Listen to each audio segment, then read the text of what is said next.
We had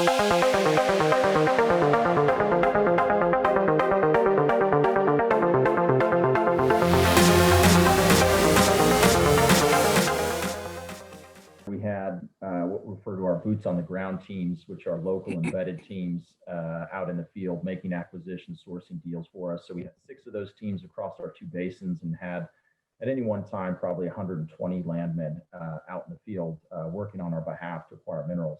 The relationships we had built with those companies that did that work for us, for our boots on the ground teams, they worked with us, but it was not a fully exclusive relationship. We allowed other business and for them to look at other things, especially outside of areas where we were interested in.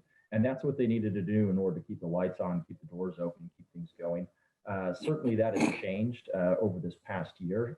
Some of those folks have really become disenchanted with the industry. I think they've faced some tough times. They've tried to reinvent themselves a little bit. So we've seen some of those folks back away from the market, and we've seen some of those folks just not be there anymore. On the flip side, we also have some teams that are very resilient, that continue to go out and find ways to make it work, whether that's through cost efficiencies or staff reductions, or just finding new ways to hustle and find new deals. So we certainly have seen our own mix of folks decrease from that perspective. But that doesn't necessarily mean that we've, lost out on deal flow or deal flow has changed. It's just shifted. And I think, Tim, as you and I were talking offline a little bit ago, we've also seen, more larger packages, for instance, come to the market. I think all of a sudden recently, especially in sort of the August, September, October timeframe, we've seen that not just from the banks that typically bring those deals forward and the regional advisors, but also we've just seen families all of a sudden now that I think some of the generation that has picked up those assets does not really like the volatility of the oil and gas market as of late. And so we've seen them all of a sudden now start to consider exit options where before they weren't sellers.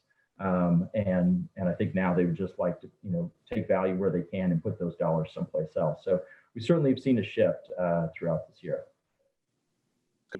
We have expanded our teams internally because we felt that the external teams of hunters and gatherers have kind of decreased. Obviously, the buy and flip has disappeared now that they have to look at the full evaluation when there's only 287 rigs working. It's a lot more about value rather than I can sell it for more than I pay for it in the next 48 hours to 30 days.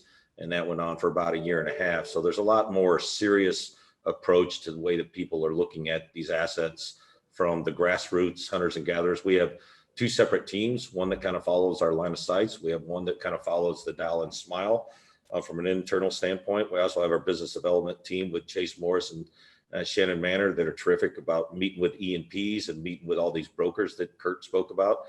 And you can compensate them several ways. 1, in a cash percentage, 2, a carry in equal kind, or 3, you can put them on retainer. And we're really open to all of those avenues out there that make sense if you can drive deal flow. We are a true believer of the larger my pipeline is, the better my decisions are, and the more disciplined our decisions are.